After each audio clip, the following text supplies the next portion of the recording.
Hi there, I'm Miriam, and welcome to Miriam's Manor. It has been a very long time since I have given you guys a garden tour. So today I just wanted to run you through my vegetable garden to give you a quick tour of what my garden is looking like in May.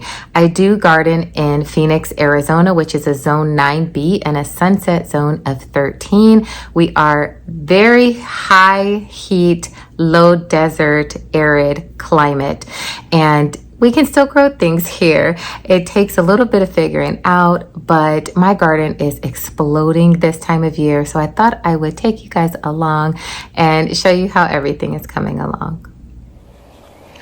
Okay guys, so I'm going to start off with a backed up look of the garden. My hibiscus is still really early in the morning. You can see the flowers are still closed on both sides. They will open up as soon as enough of the sun hits them. So maybe by the time I finish this tour, they will be open and I can show you guys how beautiful they look right now in full bloom. I have lantanas right underneath it, which you can see need to be trimmed very badly. I usually keep them trimmed up in a rectangular shape, but they are a little bit woolly right now. And right in front of my vegetable garden, this is the garden that I just showed you guys recently in a video, but when I did, this rose bush was not yet in bloom, and you can see now, oh my goodness, look at this thing. This is like a soft yellow, and it has just a hint of a blush pink in here as well. I just absolutely love this rose, and it has been blooming its head off. So all of my roses that are in here this season are brand new, and they are doing fantastic. But this is a vegetable garden tour today, so let's go ahead and come inside. And I am my shadow is in the picture. Sorry about that. But I will just give you guys a quick slow pan first to show you how everything is doing. My garden has officially exploded. We can start over here in this bed. So this squash is just completely taken over, as squash does. And as you can see, it's covering my oregano right now. But this particular variety of squash is called scallop squash, and it is my absolute favorite. I'm going to get you guys, here we go. You can see the way they grow, looking like little saucers. I'll see if I can get a better view of one as we move around. But this particular squash is very meaty, and especially if you are vegan, I feel like you can definitely use this squash as a meat substitute. Here we go. Here's a good view of one right here. These are absolutely delicious. The only thing I do is I slice it horizontally into slices that are like 1/4 of an inch thick, and I saute it in garlic and butter, and oh my god, it is so delicious. And you can see how productive it is. I mean, I've got fruit in here everywhere. I actually do need to harvest. I have not harvested yet this morning.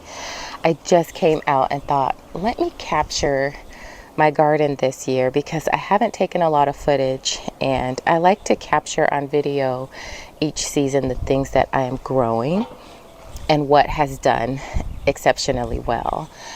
So I said in the past that I was never going to do sweet potatoes again, but a girlfriend of mine made me some slips, and so I just popped them in right here. Of course, the squash plant is massive and not getting it enough sun, so it's not growing at the rate that it should, but I'm hoping, since I have it running through the back and I'm just going to let it grow up the back of this trellis, that it will begin to take off, because in the summer months the sun sets over here, so it will get some good afternoon sun on this side. And moving to my archway. Now, I have cucumbers growing up on this side of the arch and green beans growing up on this side of the arch. My green beans took off this spring and have been producing for about 2 months now, and they have been absolutely fantastic. My cucumbers, on the other hand, are way behind schedule. They took forever to even just get to this point. These plants at this point are almost 3 months old from the time that they germinated, and they have not set any fruit yet. I have at this point a ton of flowers that you can see all throughout here. Most of them are the male flowers, though. I don't see, even today as I'm looking around trying to inspect, I don't see any female flowers that can be pollinated, so I can start getting some cucumber this season. So cucumber production really late, but it's okay because I do have almost everything else really pushing good fruit. Back here I have another, this is just a plain yellow squash, and then the zucchini. I am going to pop some pictures up on the screen so you guys can see how much food production I am creating with these two plants.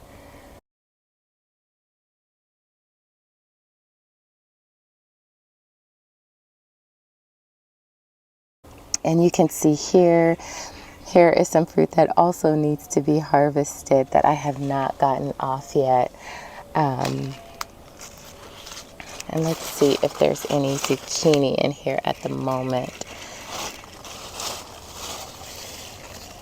which will be a surprise because almost every morning there's at least one zucchini for me to harvest. But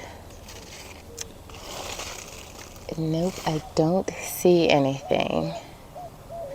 So in the back of this bed, I did have 2 bell pepper plants. Well, I do have, I should say. You can see I got this net around it. Let me see if I can go underneath this net. So I've got 2 bell pepper plants here, one here and one here. They are getting way too much shade from this green bean plant. Oh my gosh, a hummingbird. Hello, friend. Anyways, they are getting way too much shade from the green beans, and so but I don't have any other real open spot to move these to, unfortunately. So they're going to just have to stay here. They will winter over fine for me, so I am going to leave them, and once I empty out, I'm probably going to empty out these beds. I have had these strawberry plants for,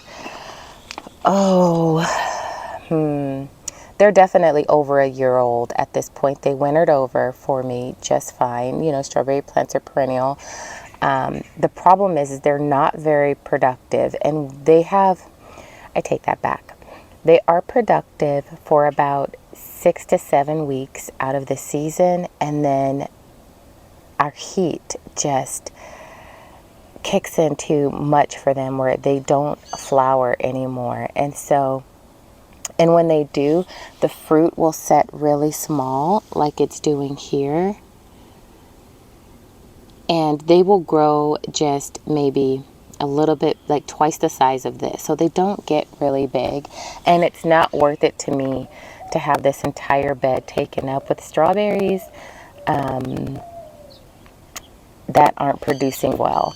Now also, as you can see in here, I had some volunteer tomato plants. I did not plant these tomatoes here. The birds must have dropped them here. And so I'm just letting them grow up here this season.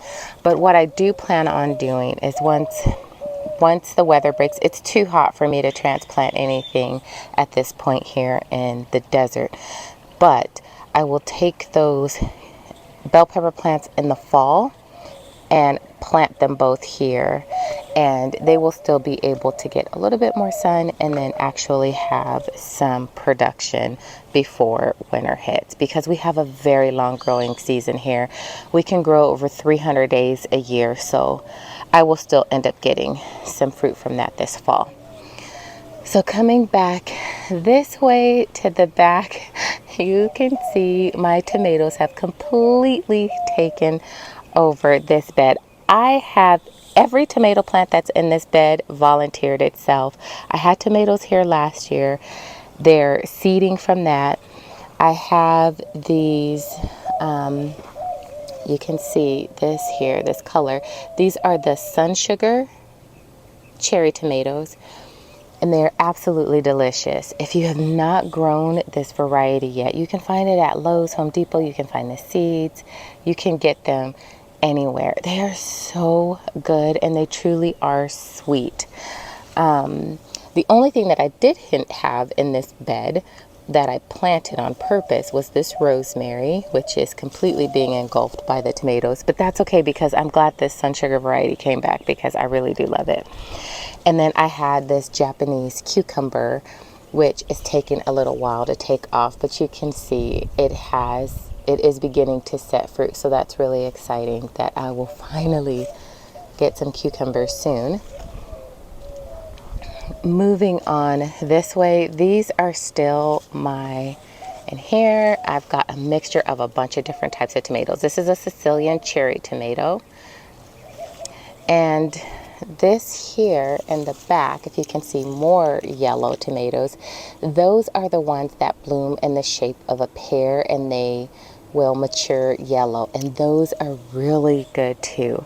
And then I have an early girl slicer that I need to harvest off of as well. You can see those are ready. And then I have several clusters growing within here. That one is ready. But you can see, oh my goodness. I have some deep in there too that are also ready. So I do have my harvest basket. So I am going to take some time, harvest a lot of this stuff off. Oh, I didn't even show you my green beans. So my green beans have been loving their life on this trellis, and I love growing them up this arch because it makes it so easy to harvest. I can just stand straight up, pick everything off, and the green beans have been so good. We have been having a lot of green beans, squash, and zucchini for dinner and making a lot of different dishes with these veggies. So it's been a lot of fun, but I just wanted to give you guys a quick look of how everything was coming along. So here in Arizona in the desert, our growing season is way different than most everyone's in the valley, even other 9B zones. Our growing season starts in February. Our weather is typically in February in the 70s, in the mid 70s, and by the middle to the end of February, we no longer have any more frost days. So we can start truly sowing seeds at January 1st inside of our home, and then begin to transplant them out by the second or third week of February without risk of frost. So for us, we can grow where most people still have snow on the ground. We are beginning our vegetable gardens as well as our floral gardens. So for us during the summertime, we do take a little bit of a break. Some things will still grow, but you don't get as much fruit production for 2 months, the hottest months of the summer. And then things pick right back up again. You just keep your plants alive, keep them well watered, keep them shaded. And then by the time fall hits, late September for us, we have beautiful fruit production again all the way through until November. So Our garden here has been thriving since March and has been producing since March, which is a little bit different than a lot of climates. I do understand. I know that some climates, you're still way too cold to even plant anything in March, but for us here, we are able to do so. But the trade-off to that is we do contend with extreme heat.